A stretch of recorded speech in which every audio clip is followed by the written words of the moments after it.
The year is 1888. The streets of London echo with the clatter of horse-drawn carriages and the murmur of a city in constant motion.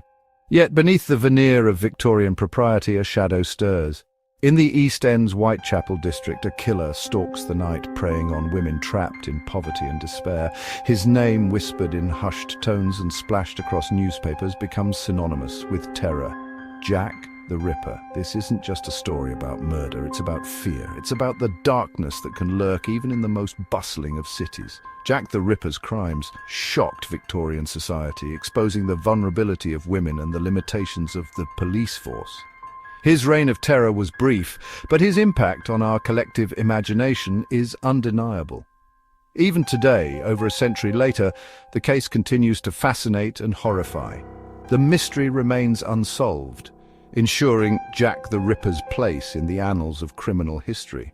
His story is a stark reminder of the fragility of life and the enduring power of the unknown. To understand the Ripper's story, we must first understand Whitechapel. This district in London's East End was a place of stark contrasts. Overcrowding and poverty were rampant, a stark contrast to the opulence enjoyed by London's elite. For many residents, life was a daily struggle for survival. Within Whitechapel's labyrinthine streets, vice thrived. Pubs and brothels operated openly, offering temporary escape from the harsh realities of life.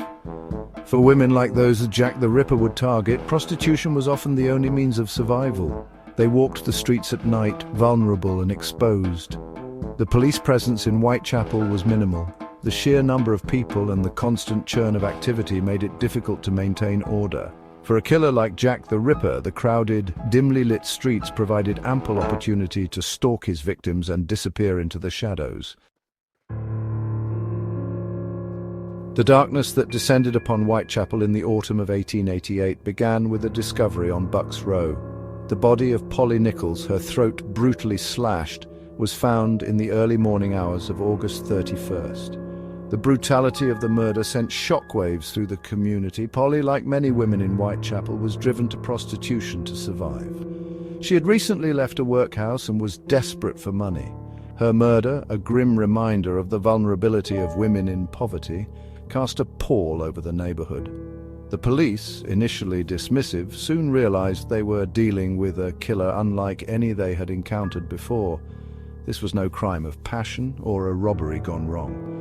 The savagery of the attack on Polly Nichols pointed to something far more sinister, something that chilled the hearts of even the most hardened investigators.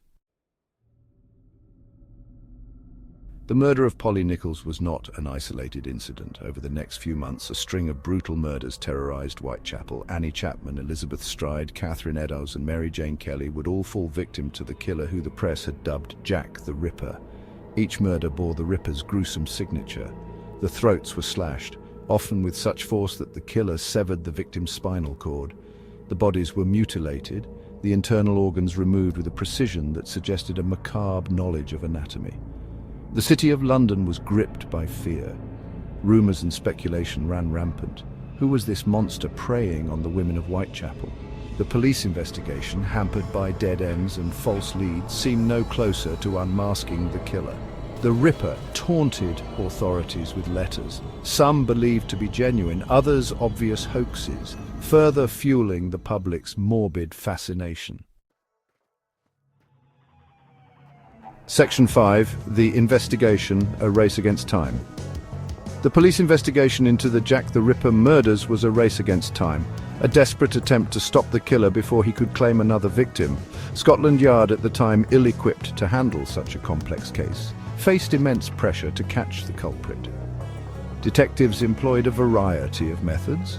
They interviewed witnesses, searched for clues at the crime scenes, and even utilized early forms of criminal profiling. The Ripper, however, always seemed to be one step ahead, vanishing into the labyrinthine streets of Whitechapel after each murder.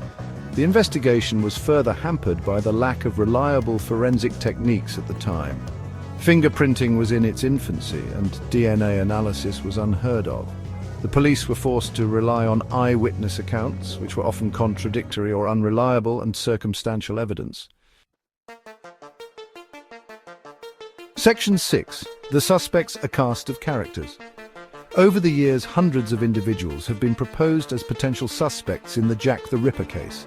Theories abound, ranging from the plausible to the outlandish. Some suspects were local butchers, suspected due to the Ripper's knowledge of anatomy. Others were immigrants, viewed with suspicion in the xenophobic climate of Victorian England.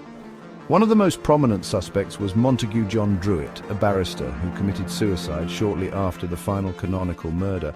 Another was Aaron Kosminski, a Polish immigrant who resided in Whitechapel and displayed signs of mental illness. Yet, despite extensive investigations, no conclusive evidence has ever linked any suspect definitively to the crimes. The lack of concrete evidence and the passage of time have allowed speculation to flourish. Some theories propose that the Ripper was a doctor or surgeon, given the precision of the mutilations. Others suggest he was a member of the royal family or a secret society, adding an air of conspiracy to the already sensational case. Section 7.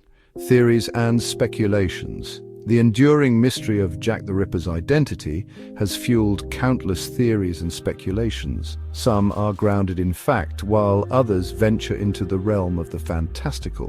One persistent theory suggests that the Ripper was a skilled surgeon or someone with medical knowledge based on the precision of the mutilations. Others point to the Ripper's apparent ability to disappear into thin air after each murder, suggesting he may have had an accomplice or a network of contacts in Whitechapel. The Ripper's letters, while some are considered hoaxes, have also been scrutinized for clues to his identity and motives. Some theories even propose that Jack the Ripper was a woman. One such suspect is Mary Piercy, a woman hanged for murder in 1890. While intriguing, these theories often lack sufficient evidence to be considered credible by most researchers. Section 8. An enduring mystery. Despite over a century of investigation and countless theories, the identity of Jack the Ripper remains one of the most enduring mysteries in criminal history. The passage of time has eroded vital evidence, and many documents from the original investigation have been lost or destroyed. The lack of a definitive suspect and the brutal nature of the crimes continue to fascinate and horrify. The Ripper's ability to evade capture, to vanish into the shadows of Whitechapel, has elevated him to almost mythical status. He has become a symbol of the darkness that can lurk beneath the surface of even the most civilized societies. Even today, new theories emerge and old ones are re-examined. Forensic scientists apply modern techniques to the limited evidence available, hoping to uncover new clues. The mystery of Jack the Ripper, it seems, will continue to captivate and intrigue for generations to come.